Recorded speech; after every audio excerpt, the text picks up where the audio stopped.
allez bien. C'est un petit peu comme la rentrée, en fait. On est le 2 septembre, c'est un petit peu la rentrée. Alors, je vois qu'il y a encore pas mal de gens qui sont en vacances. Ouais, c'est pas bien grave. En tout cas, nous, on a passé du bon temps en vacances, en famille. Ça fait beaucoup de bien, vous savez. Alors moi, j'ai été particulièrement béni. Je ne sais pas si je peux vous dire ça comme ça, mais j'ai été vraiment particulièrement béni. J'ai passé, je suis presque gêné de vous le dire, mais la moitié de l'été en vacances. Alors, une grosse partie offerte par ma belle-mère, qui nous a payé un voyage en Italie, et la dernière partie offerte par mon frère, qui m'a payé un voyage en France. Donc, c'est excellent, c'est excellent. Donc, j'ai été particulièrement béni, je suis presque gêné de vous le dire, tellement j'ai été béni. Mais pour la petite anecdote, sachez que début d'année, ma fille Sephora discutait vivement, on va dire ça comme ça, on ne va pas dire qu'elle se disputait, mais discutait vivement avec sa maman, c'est-à-dire ma femme, en lui disant ouais, « je veux des vacances ». Et on n'avait vraiment pas, et on ne l'a toujours pas d'ailleurs, les moyens de partir en vacances. Vraiment pas beaucoup les moyens. Alors ma femme, un peu, vous savez, comme pour renvoyer la balle, elle dit « t'as qu'à prier, t'as qu'à demander à Dieu ». Et ma petite fille n'a pas été difficile, hein. Elle a demandé à aller à deux endroits différents. Elle a demandé à Dieu en priant, moi je veux aller à 2 endroits. C'est fou, il faut le faire quand même. Quand on lui dit prie, elle dit je vais aller à 2 endroits. Donc elle a prié, elle a demandé à aller à 2 endroits. Vous voyez, elle a été exaucée. On est allé à 2 endroits. On est allé en France, on est allé en Italie. Alors franchement, c'est une petite anecdote, mais réalisez que la prière d'un petit enfant s'est accomplie. Évidemment, parce que Dieu a trouvé des cœurs généreux pour le faire. Ma belle-mère, mon frère et ma belle-sœur, Dieu a toujours besoin de cœurs généreux. Ça, c'est un fait, il faut le savoir. Dieu a besoin de gens généreux. Il a besoin de gens qui vont entendre, qui vont avoir une pensée par le Saint-Esprit de faire quelque chose. Donc, Dieu répond à la prière, mais il force personne. Rappelez-vous, Dieu ne force personne. Dieu ne met d'emprise, il ne met la main sur personne pour l'obliger. Par contre, s'il trouve un cœur qui écoute, alors il l'utilise. Et donc tout ça pour vous dire que ma petite fille qui s'est mise à genoux, ou pas, je ne sais pas si elle se met à genoux, je ne pense pas d'ailleurs, elle n'est pas du genre à se mettre à genoux. Je pense qu'elle est plutôt du genre à s'asseoir sur son lit ou même à se coucher. Et elle a prié en disant, je vais aller à 2 endroits différents, je veux visiter 2 trucs et je vais aller en vacances. Ah ben elle a été exaucée. Donc voyez-vous, je lui disais à ma fille, il ne faut pas croire que Dieu répond à tout et n'importe quoi. Mais on peut tout dire à Dieu. On peut lui dire tout et n'importe quoi. Ça ne veut pas dire qu'il va répondre à tout et n'importe quoi. Mais on peut tout lui dire. On peut lui dire qu'on est content, on peut lui dire qu'on n'est pas content. On peut lui dire qu'on a envie absolument d'un truc, on peut lui dire qu'on ne veut absolument pas quelque chose. Ça ne veut pas dire qu'il va faire tous nos caprices. Mais je lui dis, tu vois ma petite chérie, Dieu entend toujours. Après, il prend le soin de te répondre selon ce qui est bon pour toi. Et quand il peut vraiment te faire plaisir, il le fait. Yes, soyez bénis. On a passé du super temps en vacances. On a passé vraiment un été extraordinaire. Maintenant, c'est la rentrée. Alors, voilà, on a des projets de rentrée. On a envie de faire des choses. Je parlais tout à l'heure avec Mélo. On a le projet de faire un concert. On a le projet de faire des choses. On voudrait vraiment aussi faire cette petite retraite dont on a déjà parlé. Passer un long week-end. Quelque part, on loue un chalet dans les Ardennes ou quelque chose comme ça. J'aimerais vraiment qu'on essaye de le faire avant la fin de cette année. Voilà, on va essayer de repartir de je ne vais pas dire de bonne base, parce que nos bases, la base, c'est Dieu, et je pense que notre base est bonne. Mais je pense qu'on a besoin peut-être, en début d'année scolaire et de reprise, comme ça, on a besoin de se donner un petit coup de fouet et puis se dire, allez, on va y aller. Et j'aimerais qu'on fasse des choses, et on a quelques projets dans nos cartons. Et voilà, avec la grâce de Dieu, on va y aller. Il y a 1 semaine et demie, il y a 2 semaines, pardon, je vous parlais de David. Vous vous souvenez, pour ceux qui étaient là? Je fais un rappel très rapide par rapport à cette idée que j'avais eue alors que j'étais en vacances. Vous vous souvenez, je vous avais dit, ouais, c'est les Italiens qui m'ont tenu réveillé pendant la nuit. C'est vrai, en partie. Il n'y a pas que ça, évidemment, mais j'étais réveillé dans ma chambre et je priais, je demandais à Dieu, mais qu'est-ce qui se met entre nous et le royaume? C'est quoi ce qui peut bloquer notre avancée vers le royaume. On est là qu'on prêche le royaume, on veut vivre le royaume, on le demande, on le proclame au nom de Jésus et on ne le vit pas vraiment. On le vit en partie, mais on ne le vit pas vraiment. Et j'avais ce questionnement envers Dieu, pas lui dire « Pourquoi tu ne réponds pas ?» Parce que je sais qu'il répond toujours. Mais plutôt dire « Mais qu'est-ce qui bloque ? Qu'est-ce qui se met sur notre chemin ? Qu'est-ce qui se met au travers de notre route ?» Et à travers plusieurs choses, plusieurs personnes, Dieu m'a répondu. À travers plusieurs événements, plusieurs personnes. Et si vous vous souvenez, si vous étiez là il y a 2 semaines, je vous ai parlé du double test du roi. Le double test du roi, c'était David, comme je l'avais dit, baby David, le petit garçon David, qui va devenir King David, qui va devenir le roi David.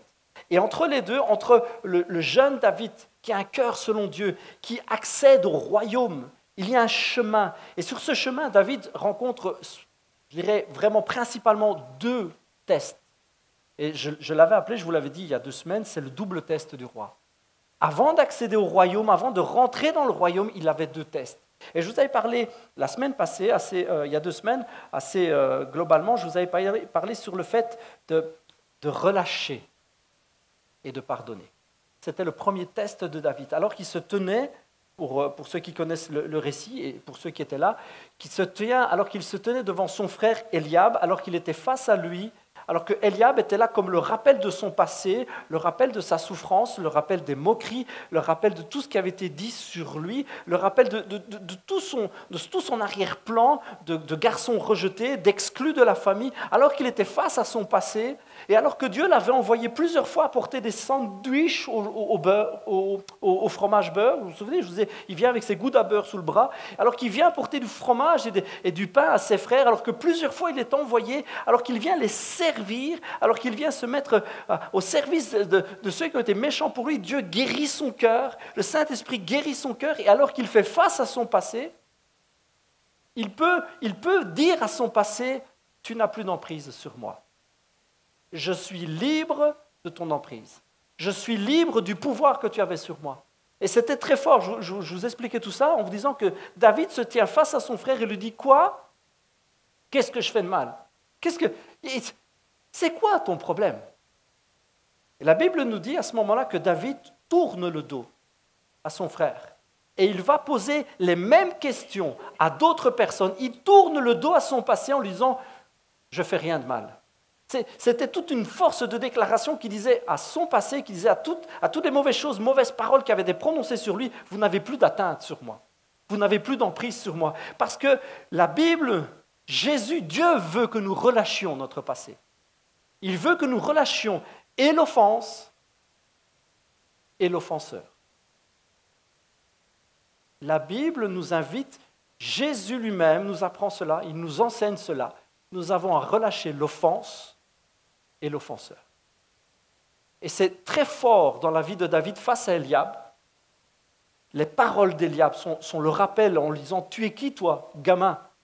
Vaurien, menteur. Tu es qui toi, petit vantard ? Je connais la malice de ton cœur. » Il est en train de lui dire « Oui, moi je sais bien qui tu es. Tu es un moins que rien. Voilà ce que tu es. Tu es un pécheur, tu es un mauvais chrétien. Tu es mauvais, tu es perdu. Tu n'iras nulle part. Tu ne seras jamais bon. » Et face à toutes ces paroles, David relâche et l'offense et l'offenseur.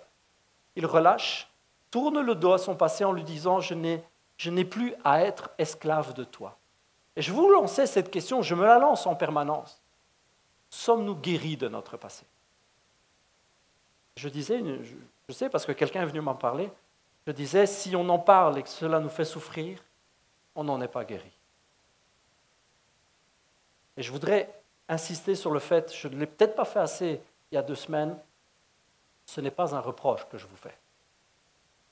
Ce n'est pas un reproche de vous dire, si quand tu en parles ou quand tu y penses, tu souffres, tu n'es pas guéri. Ce n'est pas un reproche de ne pas guérir. Je me coupe, je me blesse. Si ça ne guérit pas bien, ce n'est pas un reproche, c'est un constat. Ce n'est pas guéri. Voyez-vous, la médecine pourrait vous expliquer bien mieux que moi, un médecin pourrait vous expliquer bien mieux que moi qu'en profondeur, ça guérit beaucoup moins vite qu'en superficie. En superficie, ça peut guérir très très vite. Là, l'extérieur a l'air bien, une cicatrice douce, Voilà. Mais en profondeur, c'est encore douloureux. Ce n'est pas un reproche. Voyez-vous, j'ai été guéri de ma chute. Les fractures sont guéries depuis longtemps.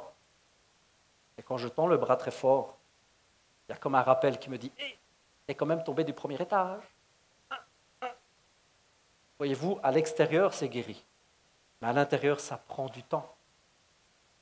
Et je terminais avec cet exemple où Jésus nous montre que face à ce qui nous a été pardonné, face à la remise de notre dette, avec l'exemple que Jésus nous donne de cet ami, de cette personne qui devait une dette au roi, cette dette lui est remise et qui tient le cou de son ami en lui disant « Rembourse-moi tout ce que tu me dois ».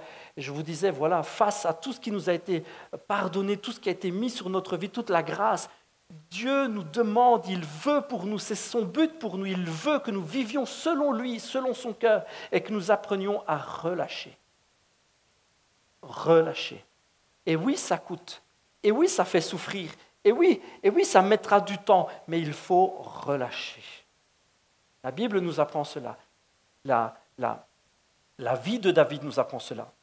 Et je voudrais vous faire une petite parenthèse pour vous dire que tourner le dos au passé en lui disant « tu n'as plus d'emprise sur moi », ce n'est pas quelque chose de facile. Et je ne veux surtout pas en disant « il faut le faire », on pourrait comprendre « vous êtes obligé », ce n'est pas ça l'idée. L'idée, c'est l'invitation que Dieu a pour nous. Il veut que nous puissions être libres de notre passé. Tourner le dos au passé, lui dire « tu n'as plus d'emprise sur moi », c'est se tourner vers Dieu et se tourner vers l'avenir, se tourner vers les bonnes choses que Dieu a pour nous. En tournant le dos à son passé, David, au lieu de regarder Eliab, il a regardé le combat qui l'attendait, il lui a fait face, il y est allé et il a gagné. En tournant le dos à son passé, il fait face à son avenir. Et je voudrais vraiment insister sur le fait que tourner le dos à son passé n'est pas quelque chose de petit, d'anodin. Ce n'est pas quelque chose de simple, c'est quelque chose qui peut coûter et qui fait souffrir. Et je voudrais insister sur la vie de David. Vous savez, des fois, quand on prêche sur ce sujet ou quand on parle de la vie de David, on pourrait penser que David, à part le fait que son père l'envoyait garder les moutons au loin, à part ça, il avait une vie plutôt cool, quoi. David, il était bien, il était à l'aise. Tranquille, le soir, il pouvait rentrer, jouer à la Xbox. Pépère, il avait des potes. La vie était belle. On pourrait avoir l'impression qu'en fait, la vie de David, ok, il n'a pas un job super marrant, il sent un peu le mouton, mais à part ça, c'est pas la cata. Je ne suis pas sûr de cela. Ce que je vais vous dire ici, c'est ce que je pense moi. C'est ma lecture de certains passages. Mais j'étais poussé à vous le dire, donc je vous le dis. David ne s'étend pas sur sa vie, il ne raconte pas beaucoup. Et les Écritures ne nous disent pas grand-chose. Mais il y a un passage, moi, qui m'a frappé pour vous dire à quel point je ressens que David a dû relâcher quelque chose d'énorme. Voici ce que David va dire dans un psaume. « Je suis né dans l'iniquité, ma mère m'a conçu dans le péché. » C'est le psaume 51. D'accord ? Dans le psaume 51, le chant que David a écrit, dans ce chant, il livre toute sa souffrance par rapport à ses propres péchés. D'accord ? Ne lâchez pas, suivez-moi. Le péché énorme qu'il est en train de déposer, parce que ça le fait souffrir, ça le ronge de l'intérieur, dans le psaume 51, c'est l'adultère. Il a eu un enfant avec une femme mariée. Ok, vous me suivez ? Et cet enfant qu'il a eu va mourir. Et il ressent sur lui le poids du péché. David ressent sur lui le poids du péché. Il y a une amertume, il y a quelque chose à l'intérieur ça le rend malade. Il est presque à mourir, David. Et il est en train de pleurer devant Dieu en disant « Ne me retire pas ton Saint-Esprit ». Il a l'impression qu'il va mourir. Et tout ça est causé par le fait qu'il a commis adultère, il a couché avec une femme qui n'était pas sa femme, c'était la femme de Uri, le Héthien, pour ceux qui connaissent ce passage. C'était une femme mariée, elle était mariée à un soldat, un gars costaud qui se battait pour la protection de David.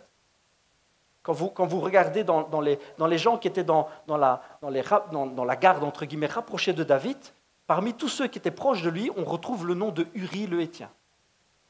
Vous imaginez ? En fait, ça faisait partie des gars qui étaient proches de sa personne, entre guillemets. Donc il avait des vaillants qui étaient avec lui et quand il demandait à l'équipe spéciale, quand il demandait aux costauds de venir avec lui pour aller vraiment faire un truc de dingue, là, il demandait à des gars sur qui il pouvait compter. Il demandait à des proches. Et dans ces proches, on nous en parle de plusieurs, on nous parle de vaillants héros, de gens qui étaient costauds. On nous cite Uri le Héthien.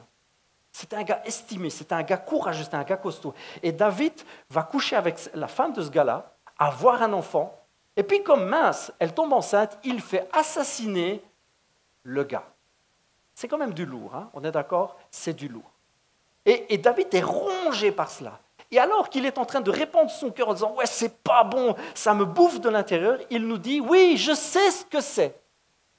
Parce que moi-même, je suis né dans le péché et ma mère m'a conçu dans le péché. » Alors j'ai été voir les mots qui sont derrière ces quelques mots-là, dans le texte grec, le texte hébreu.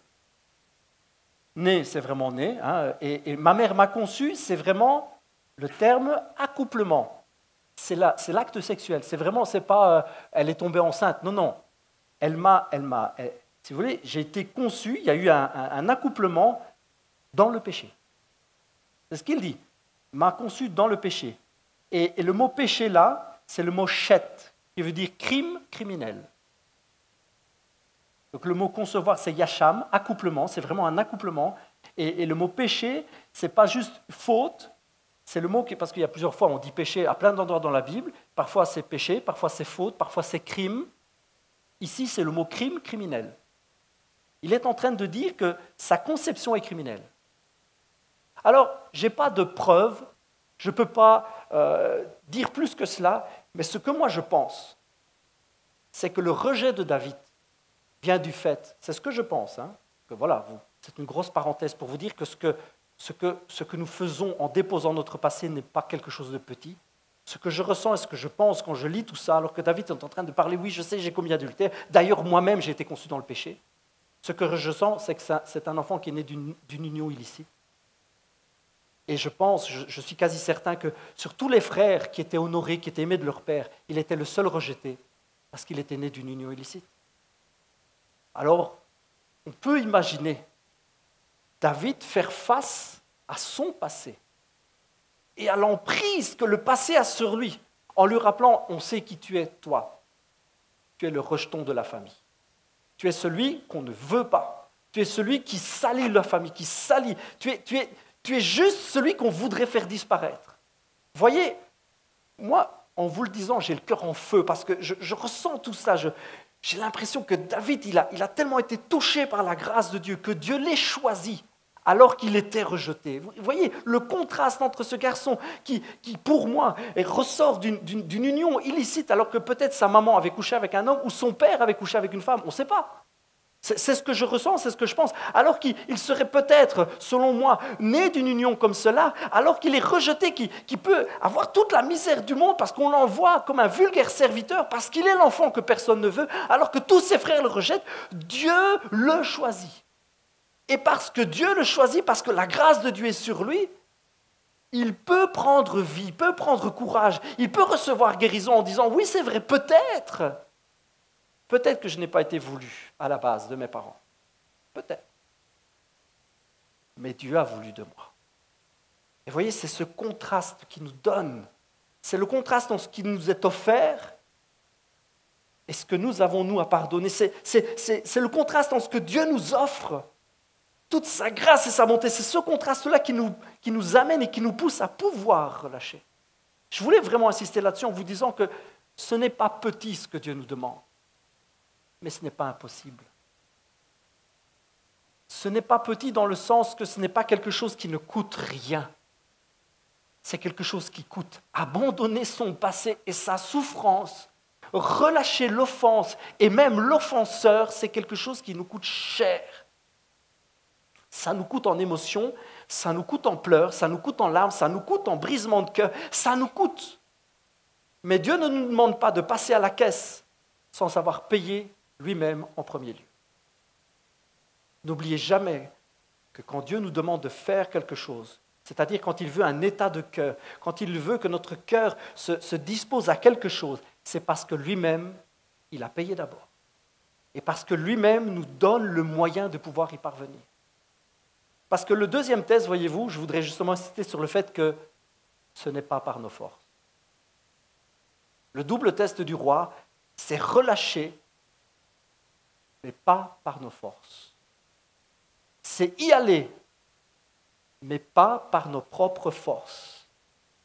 On n'accède pas au royaume, on ne pourra pas rentrer dans cette royauté, dans ce royaume, nous ne pourrons pas vivre la victoire que Dieu a pour nous si en premier lieu nous ne relâchons pas notre passé, c'est-à-dire l'offense et l'offenseur, et si, je vous le disais il y a 2 semaines, nous ne vivons pas en permanence le pardon, parce que le pardon ce n'est pas un acte unique, c'est une marche, le pardon.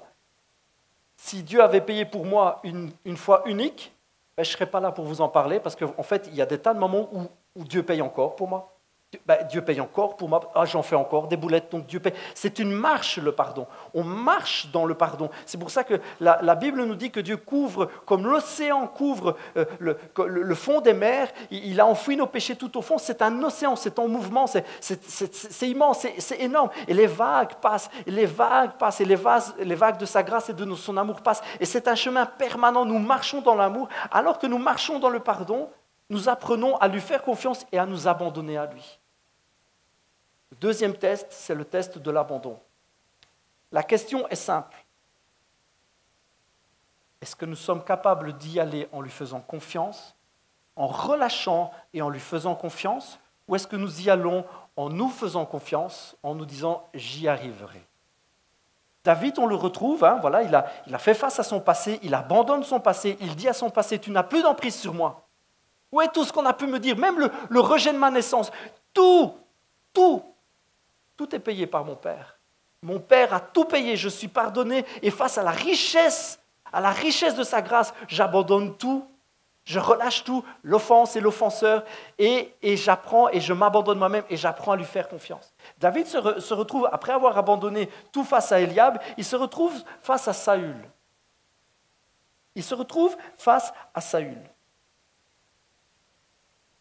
David demanda aux hommes qui se tenaient autour de lui. Je vous lis une portion. « Qu'est-ce qu'on donnera à celui qui abattra ce Philistin et qui lavera le peuple d'Israël de la honte qui lui est infligée ?»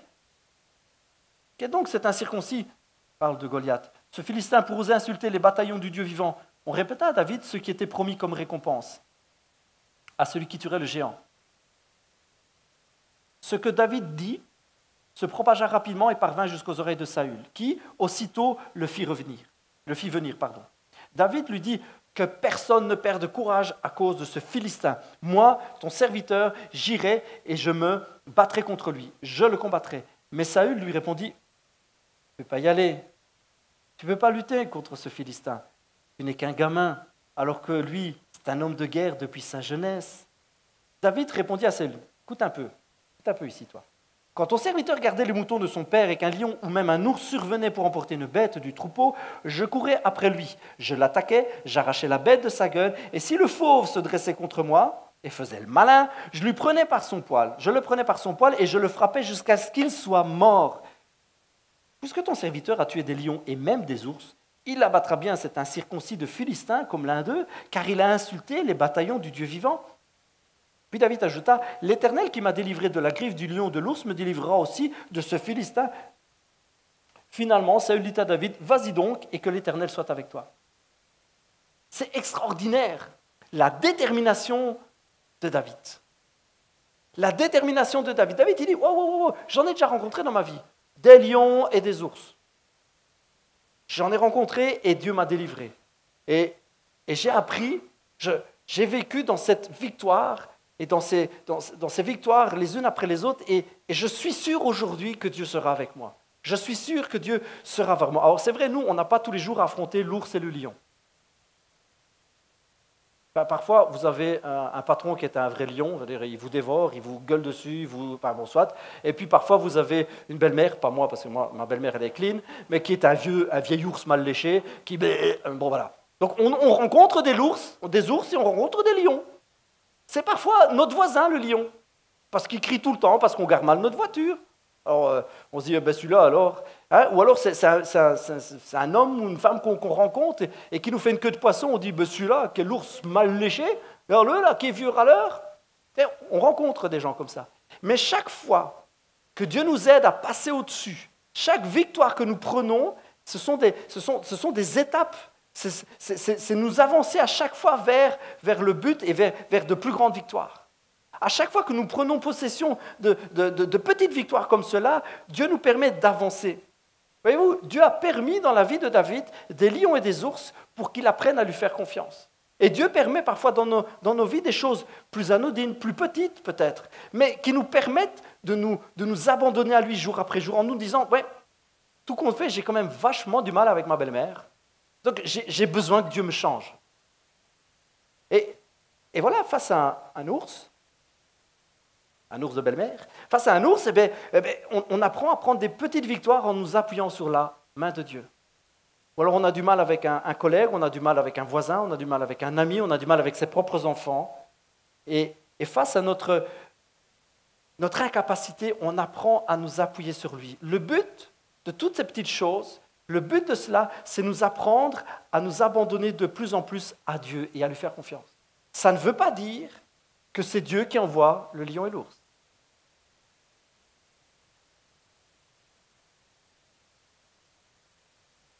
Je sais que dans beaucoup de milieux, et je sais que pour beaucoup de personnes, c'est Dieu qui envoie le lion et l'ours.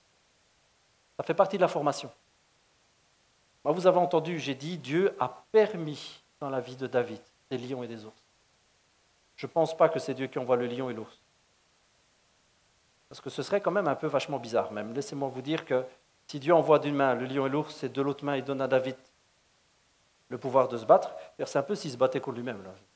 Bizarre. Dieu t'envoie ça pour te frapper et puis il te donne le moyen de te délivrer de ça. Non, Dieu permet. C'est-à-dire qu'il laisse. La vie fait que, et Dieu laisse faire.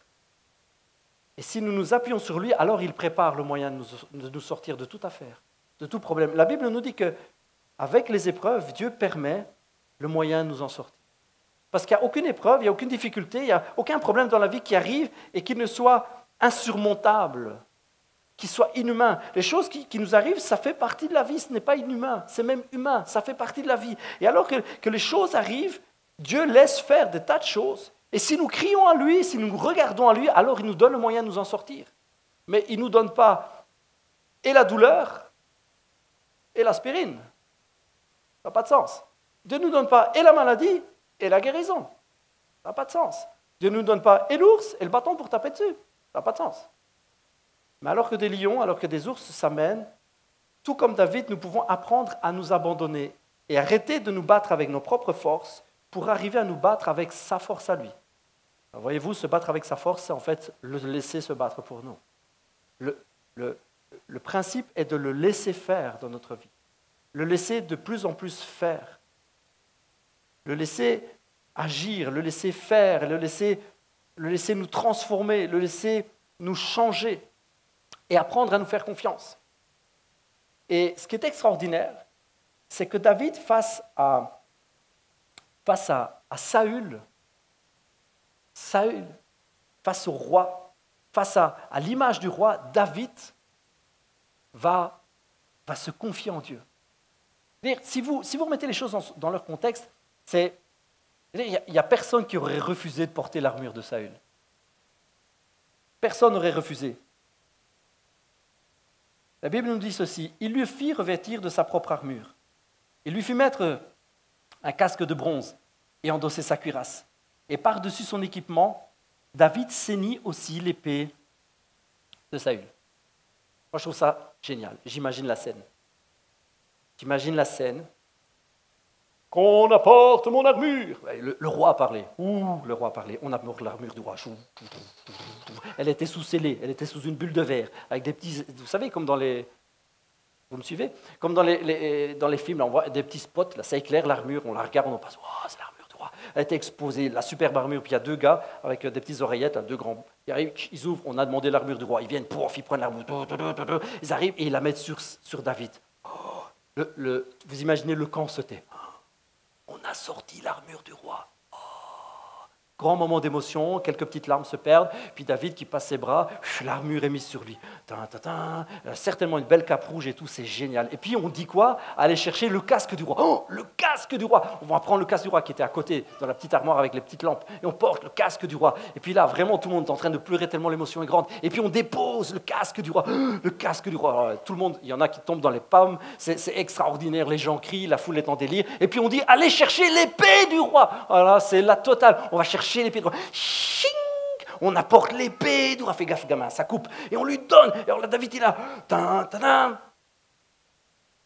Imaginez tout l'honneur que Saül fait à David. Tout l'honneur qu'il lui fait. À part ses chaussettes, il lui a tout passé. Il lui a tout donné. C'est un honneur extraordinaire. C'est un honneur extraordinaire. On doit sortir fort là-dedans, je sais pas moi. On doit se sentir vaillant. On doit se sentir, ça doit avoir quelque chose. Bon, ça doit sentir un peu la transpiration, mais ça doit avoir quelque chose, quoi. C'est l'armure du roi, le casque du roi, la cape du roi, les bottes du roi, l'épée du roi. Avec ça, tu es invincible. Et là, il y a une phrase extraordinaire qui arrive. Extraordinaire. Il essaya de marcher, mais il n'y parvint pas, car il n'avait pas l'habitude. Ce que j'aime ça. Ce que j'aime cette phrase. Je suis sûr que vous êtes en train de vous dire pourquoi, parce qu'elle est juste nulle, cette phrase. Il n'a juste pas l'habitude, il n'y arrive pas. Parce que Dieu avait habitué David à autre chose. Je vous le refais. Le Saint-Esprit avait habitué David à autre chose. Je ne sais pas si vous pesez tout le poids de ma phrase. C'est-à-dire que le Saint-Esprit a pris le temps de former David autrement. C'est extraordinaire. Ça veut dire que les événements que Dieu a laissé faire et les victoires qu'il lui a apportées l'ont modelé, tellement modelé, il était tellement imbibé de la présence de Dieu, il était tellement modelé par le Saint-Esprit que ça ne lui convient pas. La gloire de ce monde ne lui convient pas. Oh, j'ai bien bossé là-dessus. Je croyais que vous alliez, je ne sais pas moi, dire amen, c'est super, c'est génial, bien vu pasteur. Non, c'est super. Ça veut dire que Dieu nous forme, il prend le temps de te former, il prend le temps et le soin de te former afin que tu sois habitué à sa présence et pas à autre chose. C'est juste géant ça. Et quand vient le moment où on veut te présenter autre chose, tu es tellement habitué à la présence de Dieu, tu es tellement plein de sa vie que tu dis non, je sais pas, j'ai pas le feeling avec ce truc-là, je veux pas ça, je veux juste mon Dieu. Moi je trouve ça puissant. Et David, il dit quoi? Non, je ne vais pas aller avec tout ça. Un bâton, 3 cailloux, ça me suffit. Et il va dire quoi à Goliath? Toi tu marches contre moi avec l'épée, la lance et le javelot. Et tu sais quoi? J'aurais pu marcher contre toi avec le méga casque, la super cuirasse, la super cape rouge, les bottes qui courent vite et la super épée. J'aurais pu. Eh bien, je ne viens pas avec ça. Qu'est-ce qu'il dit? Toi, tu viens avec tout ça, tout ton attirail. Moi, je marche contre toi au nom de l'Éternel. Bam! Dans tes dents. Je viens contre toi au nom de l'Éternel, le Seigneur des armées célestes. Tiens dans tes dents. C'est extraordinaire ce que Dieu fait comme préparation pour David. Il le prépare, premièrement il le guérit. Il le guérit de son passé. Lâche David, lâche ta haine, lâche la rancœur. Oui, c'est vrai, tu n'étais pas un enfant désiré, mais sache que j'ai un futur pour toi. C'est un futur en feu, un futur de dingue. Tu seras roi, tu vas faire des trucs de dingue. Tu as reçu l'onction, rappelle-toi que tu as reçu l'onction. Rappelle-toi que tu as été choisi. Dieu t'aime, il t'a choisi. Il est pour toi et personne ne sera contre toi. Ouais, c'est vrai. Et Dieu le guérit. Vas-y, lâche David, lâche ton passé. J'ai plus besoin de toi. Passé, j'ai plus besoin de toi. Tu sais quoi, Eliab? Va voir la gare, j'y suis pas. Va là-bas, tu n'as plus d'emprise sur moi. Premier test. Et pendant tout ce temps-là, Dieu le forme. Il est tellement habitué à la présence de Dieu qu'on essaie de le revêtir d'une cuirasse humaine, de pensée humaine, de raisonnement humain. Mais tu vas quand même parler de battre sans cuirasse, David, allez. Oui, d'accord, tu t'es battu contre l'ours et contre le lion, mais allez, il faut quand même pas, allez. Tu n'as plus trop d'expresso, tu as bu trop de café, tu t'es cogné à la porte en rentrant, tu sais quoi, on va te laisser respirer. Vas-y calmement David, respire et mets la cuirasse. Mais David, il a été habitué par le Saint-Esprit. Le Saint-Esprit a pris le temps de le former. Et là, il dit non, Moi, je veux bien aller me battre. En fait, ils sont tous peureux. Je veux bien aller me battre. Mais à une seule condition. Oh Jésus, j'irai si Dieu est avec moi.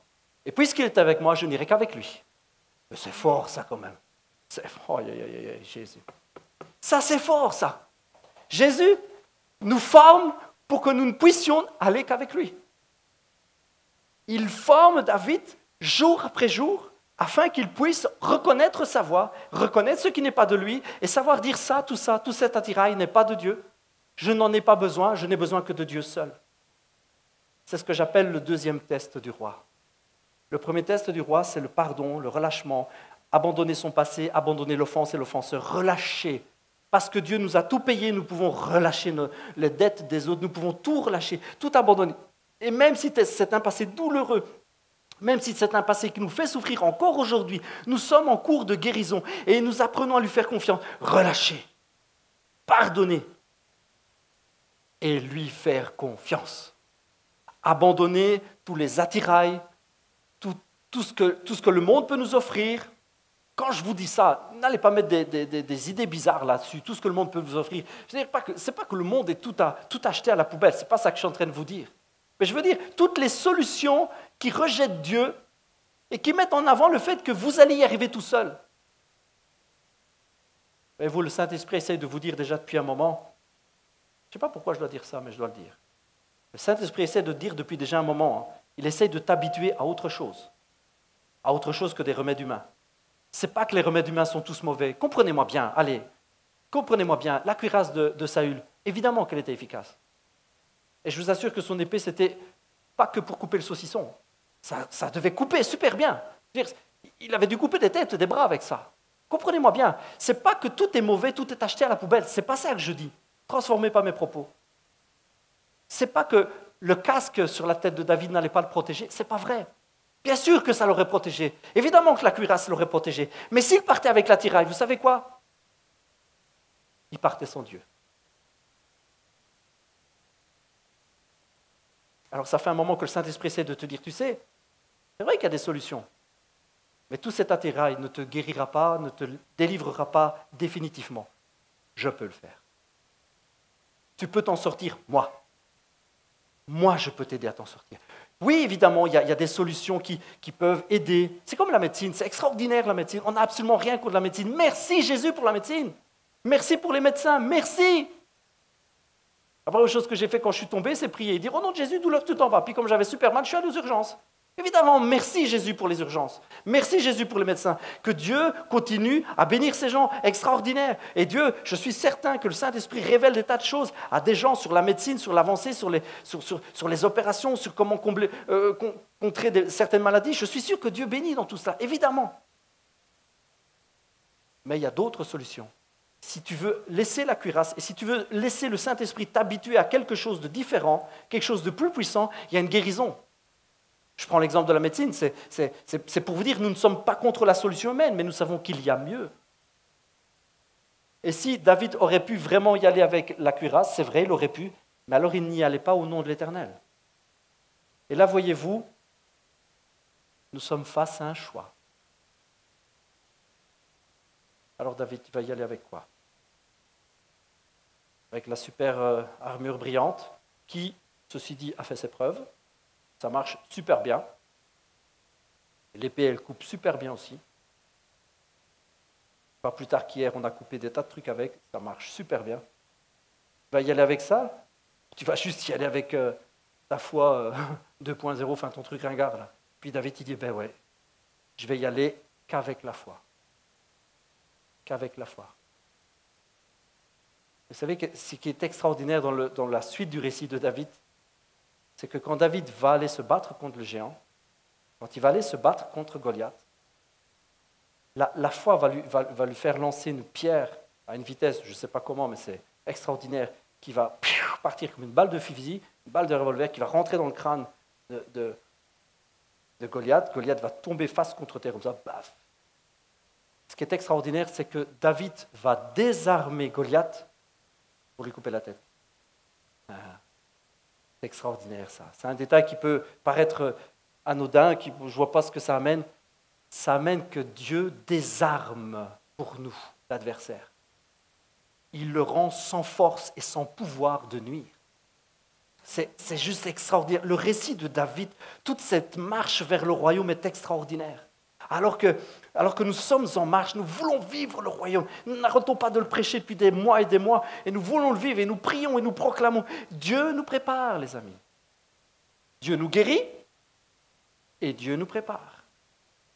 Il veut nous amener à un point où quand on nous proposera une solution différente, ou quand on nous dira « Ouais, mais tu sais, pour faire une belle church, une belle église, tu peux faire de telle ou telle manière », on mettra l'armure, on dira « Ça pue. Ah, c'est pas bon ton truc. » Et on se mettra à côté de nous. Non, moi, le Saint-Esprit m'a habitué à autre chose. Tu sais à quoi il m'a habitué? Tu sais à quoi il m'a habitué? Puissance. Parole de connaissance, parole prophétique, guérison, rêve, songe. Il m'a habitué à tomber par terre. Il m'a habitué à vivre des trucs de dingue. Plein de choses. Et je suis tellement habitué que ton truc à toi, j'en veux pas. Ouais, ok, si tu le fais, sois béni, mec. Mais moi, c'est pas ça que je veux.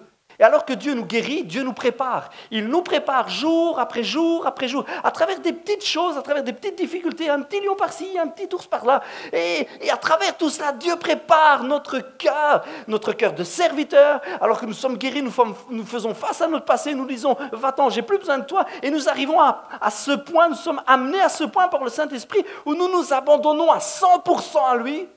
Nous ne voulons plus que lui, nous ne voulons plus rien d'autre de l'homme, nous ne voulons que lui.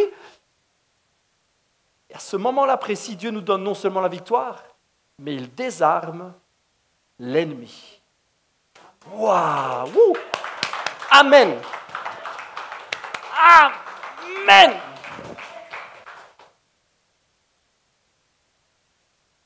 Alors la question, elle est simple. Nous voulons continuer à faire confiance à Dieu? Est-ce que nous voulons continuer à poursuivre dans ce chemin? Est-ce que nous voulons nous laisser transformer par lui? Je vous disais il y a 2 semaines, la plus belle de toutes les qualités que moi je vois chez David quand je lis ce petit gamin blondinet, joli, belle figure, un brave petit gars, sa qualité c'est, la Bible me dit qu'il avait un cœur selon le cœur de Dieu. Et je vous disais il y a 2 semaines, pour moi, avoir un cœur selon le cœur de Dieu, c'est un cœur qui se laisse changer. Quand David est appelé par Dieu, quand David est appelé, quand David est choisi, David n'est pas parfait. C'est clair. Et puis il n'est pas parfait quand il est même roi et il n'est pas parfait même à sa mort. Ça, on le sait tous. Ok, c'est un fait accompli, on est tous d'accord. Mais il a une qualité que peu de gens avaient dans son entourage. C'était un cœur selon le cœur de Dieu. C'est-à-dire un cœur qui écoute, qui se laisse toucher, qui se laisse transformer. Voyez-vous, David a appris. Si le premier jour qu'il avait reçu l'onction, on avait demandé à David, tu viens de battre? Eh bien, vous savez quoi? Je suis quasi certain qu'il aurait accepté l'armure de Saül le roi. Quasi certain. Pourquoi il ne l'aurait pas fait? Quasi certain. Il dit à Saül, mais tu sais, tout ce temps passé dans le désert à me battre contre les lions et tout ça, ça m'a changé. Voilà ce qu'il dit. Et pourquoi il peut dire ça? Parce qu'il s'est laissé changer. Il s'est laissé changer. Vous savez, il y en a beaucoup qui pensent qu'il y a une grande partie des psaumes que David a écrits qui viennent de cette période-là. Justement, tout son travail que le Saint-Esprit, la Bible nous dit que le Saint-Esprit était sur lui. À partir de ce moment-là, le Saint-Esprit a été sur lui et ne l'a plus quitté. Et le Saint-Esprit a commencé un travail en profondeur. Alors la question, elle est simple. Est-ce que nous voulons vivre cela? Alors je vous réponds, ma réponse à moi, je vous la donne, comme ça, pof, ben oui. C'est tout plat, c'est tout bête, mais oui. Ça veut dire, est-ce que j'ai besoin de guérison? Certainement que oui. De guérison dans mon cœur? Certainement que oui. Est-ce que je veux laisser Dieu le faire en moi? Oh que oui. Est-ce que je suis en chemin pour me laisser imbiber par le Saint-Esprit, pour être habitué à lui et pas à autre chose? Oh que oui. Mais est-ce que je veux qu'il le fasse encore plus? Oh que oui. Nous sommes en chemin. Vous connaissez tous Salvatore, qui vient de temps en temps, un frangin là, qui a des lunettes et qui est italien, qui est très très très gentil. Il est venu il y a 2 semaines. On discutait à 2. le côté, il me disait, ouais, j'ai une parole du Saint-Esprit. Amen, frère, vas-y, donne. Moi, je prends toujours. Il m'a dit, Dieu prépare. Il ne savait pas ce que je prêche aujourd'hui. Il m'a dit, Dieu prépare. Je sens le Saint-Esprit qui me dit que Dieu prépare les cœurs. Il dit, parce qu'il y a encore un travail qui doit être fait. Il dit, parce qu'il y a des choses que Dieu veut encore changer. Vous savez, ça n'a rien à voir avec la loi, le salut, ça n'a rien à voir avec tout ça. C'est juste des pensées, il faut que Dieu change encore des mentalités. Il est en train de préparer. Je vous le fais comme il me l'a fait. Je ne vais pas imiter son accent italien, mais il m'a dit, Dieu, enfin si je vais le faire, c'est plus rigolo. Il sait, s'il regarde le message, tu sais que je ne me moque pas de toi, mais c'est tellement joli. Il dit, Dieu prépare les corps. Et puis un jour, bam, il m'a fait comme ça. Hein.